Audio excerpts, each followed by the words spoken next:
Le Cimex lectularius, plus communément appelé la punaise de lit, peut devenir votre pire ennemi. Ces minuscules insectes à peine visibles à l'œil nu sont un véritable cauchemar pour beaucoup. Les punaises, en effet, envahissent nos maisons, nos villes et nos campagnes et se nourrissent de notre sang pendant notre sommeil. Problème croissant dans le monde entier et pas qu'en France, nous n'arrivons toujours pas à les éradiquer. Mais pourquoi sont-elles si difficiles à éliminer? L'histoire raconte qu'elles existent depuis des milliers d'années, mais n'ont pas toujours été considérées comme un fléau. En effet, les premières traces archéologiques des punaises de lit datent de 3500 ans avant Jésus-Christ et ont été trouvées dans une tombe égyptienne. Et c'est dans la Grèce antique qu'on leur attribue des propriétés médicinales. En faisant un bond dans le temps, on se retrouve au début du 19e siècle. Les punaises de lit étaient courantes dans les foyers européens et c'est ainsi que nous avons développé, nous les humains, les insecticides. L'avènement d'insecticides puissants, comprenant le DDT, a semblé offrir une solution, éradiquant une grosse partie des infestations dans la plupart des pays européens. Ainsi, pendant une brève période, les punaises n'étaient qu'un souvenir, mais cela n'a bien sûr pas duré. Le DDT a été interdit, les insecticides étaient moins puissants et les infestations ont ressurgi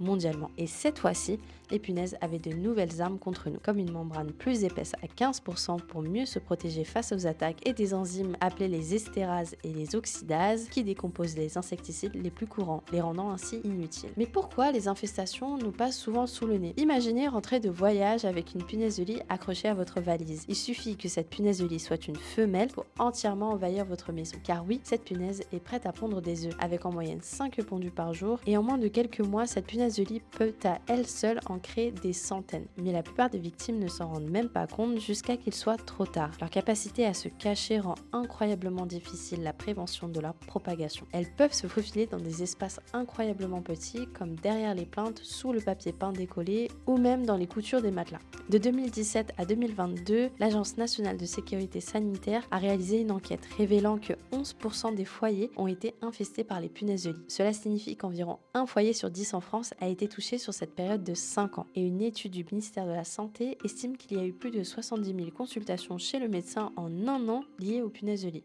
Et même si elles ne transmettent pas de maladie, les piqûres de punaises de lit peuvent provoquer des réactions allergiques et des boutons sur les zones touchées. Mais la bonne nouvelle est que vous pouvez vous en débarrasser. Des études montrent que la chaleur est un des meilleurs moyens de combattre ces bêtes.